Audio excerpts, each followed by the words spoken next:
Hello दोस्तों, आज हम बात करने वाले हैं उत्तराखंड में पाए जाने वाले एक अनोखे फल के बारे में, जो कि हम पहाड़ियों के बचपन का एक अहम हिस्सा रहा है, या मानो तो हमारा एक बचपन ही उसमें बीता है। तो मैं बात कर रही हूँ हिसालू की, जिसे अंग्रेजी में कहते हैं गोल्डन हिमालयन रास्पबेरी। क्या आपने कभी इस फल को कभी देखा है या खाया है? तो क्या आप इसके बारे में जानते हैं? तो आज हम इस फल के बारे में गहराई से जानेंगे, तो वीडियो में एंड तक बने रहिए। और आप अपनी कोई यादें हैं, जैसे हिसालू से जुड़ी कोई यादें हैं, तो वो भी ज़रूर शेयर कीजिएगा, मैं भी शेयर करूँगी। तो मैं आपको अपने बचपन का किस्सा भी इसमें बताऊँगी, एकदम मज़ेदार है, मैं बताऊँगी आपको, तो वीडियो में एंड तक बने रहिए। तो मैं आपको सबसे पहले हिसालू की झाड़ी के पास ले जाती हूँ। झाड़ी, हाँ झाड़ी, क्योंकि एक बहुत ही कटीली झाड़ी है, तो मैं उसके पास ले जाऊँगी आपको, और उसके बारे में आपको सब कुछ बताऊँगी। और आपने पहाड़ों में एक बात सुनी है कि जब हम हिसालू खाते हैं तो हमें नींद आती है। ये हमारा बचपन का ड्रामा रहता था कि मतलब हम जब स्कूल जाते थे तो घर में के लिए होमवर्क दिया रहता था, तो हम नहीं करते थे और बोलते थे कि स्कूल में नहीं, आज तो हमने कल शाम को हमने हिसालू खा दिए थे घर जाते हुए, तो इतनी नींद आ गई थी और हम सो गए और उठ ही नहीं पाए, अभी सुबह ही उठ रहे हैं और काम नहीं कर पाए। तो ऐसे हमारे बहाने रहते थे। इसे हम कुमाऊनी में हिसालू, गढ़वाली में हिसर या हिसार कहते हैं, और ये नेपाल में भी पाया जाता है, तो नेपाल में इसे एस्लू कहते हैं। इसका वैज्ञानिक नाम रूबस इलेप्टिकस है। रूबस एक ऐसी प्रजाति है जिसमें रसबेरी और ब्लैकबेरी आते हैं, और इलेप्टिकस इसकी पत्तियों के आकार से, क्योंकि इसका जो पत्तियों का आकार होता है वो इलेप्टिक शेप का होता है, तो इसीलिए इसे इलेप्टिकस कहा जाता है। और इसके नाम के लास्ट में जो SM है वो रिप्रेजेंट करता है जेम्स एडवर्ड स्मिथ को। जेम्स एडवर्ड स्मिथ एक वैज्ञानिक थे जिन्होंने हिसालू का वैज्ञानिक नाम दिया था।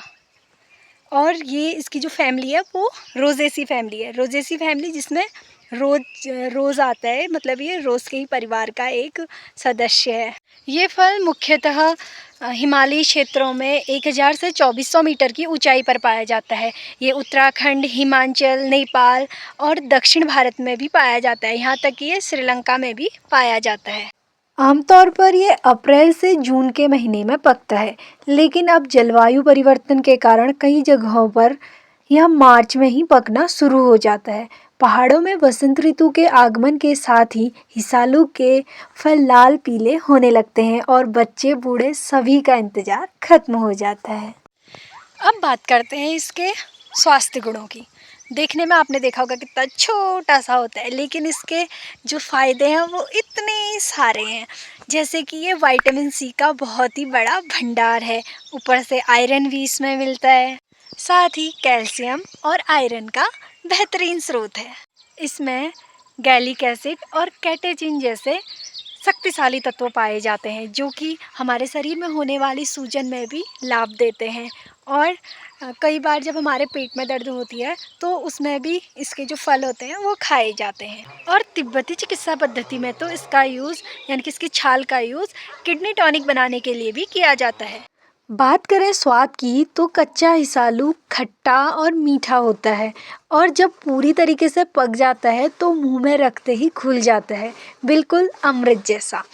वैसे तो इसे आमतौर पर झाड़ी से तोड़कर तुरंत खा लिया जाता है, लेकिन इसके अलावा कुछ और भी लाजवाब उपयोग है। पहाड़ों में लोग इसकी चटनी या अचार बनाते हैं, और सबसे ज़्यादा मज़ेदार इसका सेक होता है।